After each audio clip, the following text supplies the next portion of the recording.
డిమాండ్ల యుద్ధం, శాంతి చర్చలపై America Iran చెరోదారి. యుద్ధం నిలిపివేతకు 15 పాయింట్ల ప్రణాళికను రూపొందించిన అమెరికా.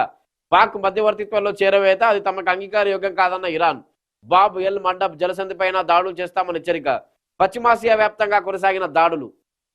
పశ్చిమాసియాలో పరిస్థితులు నానాటికి మరింత ఉద్రిక్తంగా మారుతున్నాయి. ఇరాన్తో చర్చలకు ముందుకొచ్చిన అమెరికా అధ్యక్షుడు డొనాల్డ్ ట్రంప్ యుద్ధాన్ని నిలిపివేసేందుకు 15 పాయింట్ల ప్రణాళికను తాజాగా ఆ దేశం ముందుంచారు. అణ్వస్త్ర తయారీ ప్రణాళికలు టెహ్రాన్ వెనక్కి తీసుకోవడం, అంతర్జాతీయ ఇంధన రవాణా కీలకమైన హర్మూజ్ జలసంధిని ఎప్పుడూ తెరిచి ఉంచడం వంటి కీలకాంశాలు ఇందులో ఉన్నాయైతే ఆ ప్రణాళికను ఇరాన్ తిరస్కరించింది. తమపై ఆంక్షలు పూర్తిగా ఎత్తివేయడం, గల్ఫ్లో అమెరికా సైనిక స్థావరాలన్నింటినీ మూసివేయడం వంటి తమ డిమాండ్లను అంగీకరిస్తేనే యుద్ధం ఆపుతానని బదిలివ్వడం ద్వారా అగ్రరాజ్యానికి గట్టి షాక్ ఇచ్చింది. 15 పాయింట్ల ప్రణాళికను ఇరాన్ తిరస్కరించినప్పటికీ చర్చలకు దారులు మూసుకుపోలేదని అమెరికా పేర్కొంది. మరోవైపు ఇరాన్పై వైమానిక దాడులు, ఇజ్రాయిల్ గల్ఫ్లో పొరుగు దేశాలపై దాడులు ఇరాన్ బుధవారం కొనసాగించాయి.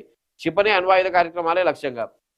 పశ్చిమాసియాలో ఏదైతే యుద్ధం జరుగుతుందో, అమెరికా ఇజ్రాయెల్ వర్సెస్ ఇరాన్, అమెరికాకి ఎగ్జిట్ తెలియట్లేదు ట్రంప్కి.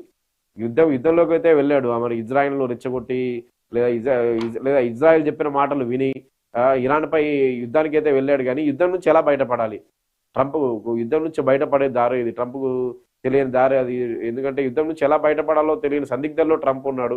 నిన్న ఒక 15 పాయింట్ల ప్రణాళికను ఇరాన్ ముందుంచాడు. ఇవన్నిటికీ ఒప్పుకొని ఉంటేనే శాంతి చర్చలకు వస్తామని చెప్పి శాంతి చర్చలు చేస్తాము. అమెరికా ఒక 15 పాయింట్ల డిమాండ్ను పాకిస్తాన్ మధ్యవర్తిత్వం ద్వారా, ఇందులో అనూహ్యంగా పాకిస్తాన్ తీసుకొచ్చారు మధ్యలోకి. పాకిస్తాన్ మధ్యవర్తిత్వం ద్వారా ఇరాన్కు ఆ 15 పాయింట్ల ప్రణాళికను అమెరికా చేరవేస్తే ఇరాన్ దాన్ని రిజెక్ట్ చేసింది.